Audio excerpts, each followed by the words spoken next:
हाय दोस्तों, आज आपको मैं बताऊंगा भारतीय संविधान की मुख्य विशेषता क्या रही है। तो सबसे पहले हम देखते हैं कि सबसे लंबा लिखित संविधान है वो कैसे, क्योंकि इसमें इतने आर्टिकल हैं। फिर है 22 भाग के 8 अनुसूचियां हैं। अभी वर्तमान में 12 अनुसूचियां हैं। फिर हम देखते हैं विशालता का कारण क्या रहा है जैसे कि भौगोलिक कारण है। भौगोलिक कारण अर्थात भारत इतना बड़ा है, अलग अलग धर्म के लोग रहते हैं। दूसरा देखते हैं ऐतिहासिक कारण। ऐतिहासिक कारण कैसे, जैसे कि 1935 में जो ब्रिटिश सरकार ने कानून बनाए थे तो वो अच्छे थे, इसलिए ऐसे कैसे ले लिए गए। केंद्र और राज्यों के लिए अलग अलग संविधान नहीं है, एक ही संविधान है, इसलिए बड़ा संविधान बना। फिर इनको बनाने वाले जो दिग्गजों का प्रभुत्व रहा है, विस्तृत प्रशासनिक प्रावधान रहा। फिर हम देखते हैं कि विभिन्न स्तरों से लिया गया है। जैसे कि देख लो, भारत सरकार 1935 से लिया गया, ब्रिटिश, अमेरिका, आयरिश संविधान तो ऐसे अलग अलग से लिया गया।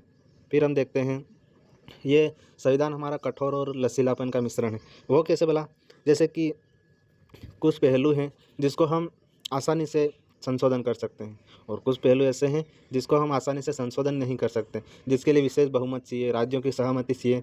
तो इस प्रकार ये थोड़ा कठोर है। लचीलापन के पहलू देखते हैं तो इसमें साधारण बहुमत होता है, जैसे कि राज्य के नाम परिवर्तन करने, राज्य की सीमा परिवर्तन करनी, इस तरह। तो ये लचीला और कठोर दोनों मिश्रण हो गया। आगे देखते हैं कि एकात्मक पूर्वग्रह वाली सरकार है। तो वो कैसे, जैसे केंद्र को ज़्यादा शक्तियाँ प्राप्त हैं, राज्य को कम है। राज्य को शक्तियाँ तो प्राप्त हैं, पर वो ज़्यादातर शक्तियाँ केंद्र के हैं, केंद्र को अनुमति देनी पड़ती है इसको।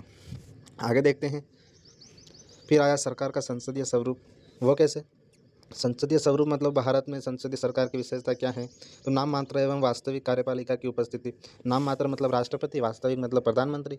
बहुमत दल का शासन होता है। फिर होया मंत्रियों की सदस्यता, प्रधानमंत्री या मुख्यमंत्री, ये दोनों अलग अलग होते हैं, इस तरह। फिर संसदीय संप्रभुता एवं न्यायिक संरक्षता का मिश्रण। जो संसद है और न्यायपालिका है, दोनों मिलजुल कर काम करती हैं। जो संसद कानून बनाती है उसमें न्यायिक समीक्षा की जा सकती है, ये न्यायिक सर्वोच्चता। फिर दूसरी ओर संसद संविधान के बड़े हिस्से में संशोधन भी कर सकती है, पर कोई ऐसा संशोधन नहीं कर सकती जिसमें हमारा देश अलग हो, इस तरह नागरिकों के अधिकार छीने जाए। तो इस प्रकार वो न्यायपालिका है वो इसको रोक देती है। फिर होया एकीकृत और स्वतंत्र न्यायपालिका। न्यायपालिका है वो स्वतंत्र है, क्योंकि संसद जो भी कानून बनाती है, अगर गलत कानून होगा तो उसको न्यायपालिका रोक सकती है। इस प्रकार न्यायपालिका क्या है, स्वतंत्र है।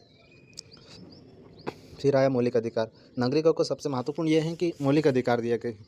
इसके शोषण होने पर हम उच्च न्यायालय जा सकते हैं। राज्य के नीति निदेशक तत्व, इसमें क्या है कि केंद्र को या राज्य को क्या निर्देश दिए गए हैं कि तुम इसके अनुसार कानून बनाओगे, नीति निदेशक तत्व के अनुसार। फिर आया मौलिक कर्तव्य।